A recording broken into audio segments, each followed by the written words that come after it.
Alright guys, it's Nick with Free Roam Life. Today I'm going to be discussing the 6 ways to decompress and keep your sanity. Stick around for the last one because I promise you it's one that you have not thought of. But the first thing I want to discuss is our phones, right? Because I've been to blame for it, and I know many others have been through the same experience I have. It's hard to get off of it.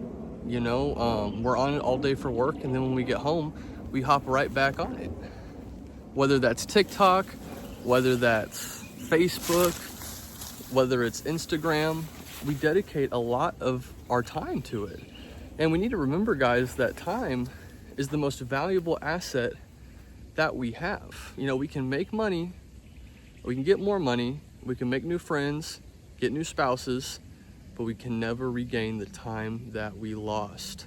So guys, quit putting so much energy into our phone, because what that is doing is it's keeping us connected to the noise of the world, right? So we're on it all day for work, and then when we get home, we don't disconnect. We're still, you know, our brains are still fogged with what Kim Kardashian is doing, what Trump's doing, what all these big names and all the big drama in the world, right? It has nothing to do with you. It has nothing to do with you. So please, guys, put the phone away. Schedule time away from it. You know, when I was in high school, my phone broke, right? But I was pretty tired of dealing with phones and all the noise that came with them. And so I transitioned from a Apple smartphone. Sorry, I am hiking over some rough terrain. But no, I traded in my Apple smartphone for a flip phone. And guys, let me tell you, it was the most peaceful era of my life ever. I did not have to deal with social media. I did not have to deal with the incessant text messages. And if I wanted to send a text, man, it took me 10 minutes. I know if you grew up with a flip phone, you know what I'm talking about. But no, it was the most peaceful era of my life, guys. So I implore you, spend more time away from your phone. If you have to, transition it into a flip phone. But it's gonna be for the better. And you're gonna feel much more at peace with life. That kind of leads me into my second topic. Look at this view, y'all. That's a nice spot, huh? But no, that kind of leads me into my second topic. Be present. Be there. A lot of us just go through the motions of life. I'm to blame for it as well. And that's really when the days start going by quickly. If you find yourself, the year has just flown by you, you need to realign how you're spending your days. And it has to do with the phone a lot too, because that keeps us locked in, that keeps us distracted. But if you're getting off of work and you're getting home and you're still thinking about it, instead of spending time with the family, spending time with the kids, if you're still thinking about other things, let's say you play video games, right? If you're thinking about that damn video game while you're at school or you're with your family, you're being wrong. You're not focused on your life. You're letting it fly by you. So guys, be present in your life. Time will slow down when you actually live in every single moment. When you're present and active in every single moment, and you're aware of each moment that passes you, you will feel so much more alive, and honestly, you'll have so much more time since you're actually existing in every moment rather than letting it pass you. So far, put away the phones and be present, right? The third method, y'all, is to clear your head. I know a lot of us, especially if you're suffering with ADHD, ADD, if you're dealing with all that, it's really difficult for us to clear our heads. Trust me, I get it. I'm blessed to have quite the normal mind, in my opinion, and so clearing my head isn't all that difficult for me, and I'm blessed by that. So if you're having difficulty clearing your head, it's important that you try to, because you're constantly, it's like static on a TV, right? Your brain's constantly dealing with different static images, different information, and it never quiets. And so you can never really focus and let your mind work through the things it needs to work through to really grasp the things that are happening in your day-to-day life. And a method that I use that helps me clear my head is the picture method, right? I use it a lot when I deal with headaches, because mine are long-lasting, unfortunately. But what I like to do is I envision a floating black sphere, a little bit thinner than an egg in my head, right? I envision it floating in a pitch black room.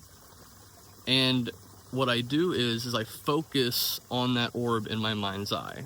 So I close my eyes and I stay in the image, and I simply focus on that black orb floating in that black room.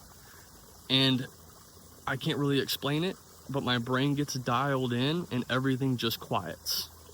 Everything just quiets, and I'm just focused on that black orb floating in that black room. And I'm not saying you necessarily have to use the same imagery that I use that works for me, but definitely try it out and work with what mind images work for you to help you put your mind at peace and really meditate, because that's what essentially it is. It's meditating.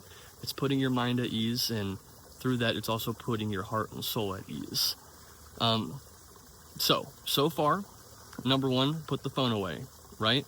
Number 2, be present in every moment that passes. And number 3, clear your head. Wash away all the fuzz that the day-to-day life makes us think is important, because it's not. Sit in silence and simply be. So those are 3 ways to decompress. The next 3 points are going to be how to reconnect with the nature around you. And really, it starts with making time for outside, right? Because I know a lot of us are busy, with work, with school, with family. You get off of work, you got to do yard work. If you're a mom, you get off of work, you got to take care of the kids, clean the house. So crazy, right? So trust me, I get it. But you got to make time for it. And if you have to, schedule it. Go into your Outlook calendar, mark on your phone calendar that, hey, on Tuesday from 11:30 a.m. to 1 p.m., I'm going to be outside. And you don't have to do anything spectacular. I'm just taking a walk in my town's nature park. That's all I'm doing. And I'm going off the trail a little bit, but I ain't doing anything crazy. Now, let's say you don't have a nature park.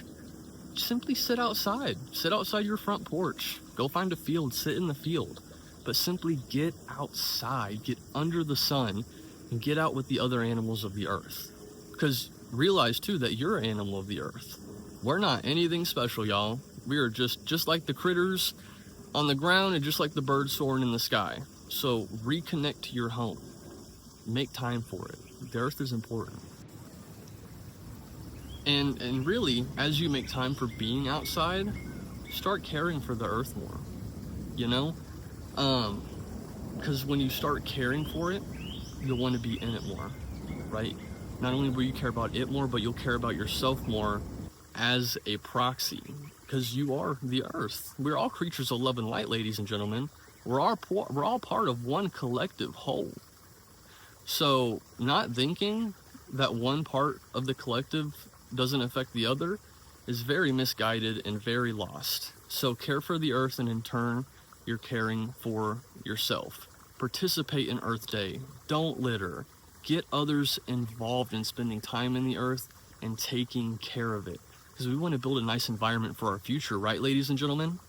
Industrialization hasn't really been around for all that terribly long in the grand scheme of things. So I would hate for us to shit in the pudding, so to put it, and then our kids can't enjoy it in the future generations to come. So make time for outside and care about it. And all right, guys, we're on to my last point, and I think this is going to be a big game changer for a lot of you. So one of my videos I posted, I had a gentleman, and he commented that his city had gotten away with most of their parks and natural infrastructure. And all he had was a dirt pit next to his house where you would ride BMX bikes or dirt bikes, etc., right? But he still made use of it. He still appreciated what little he had. You know what I mean? He made that his little nature sanctuary. And I know a lot of us live in big cities, right?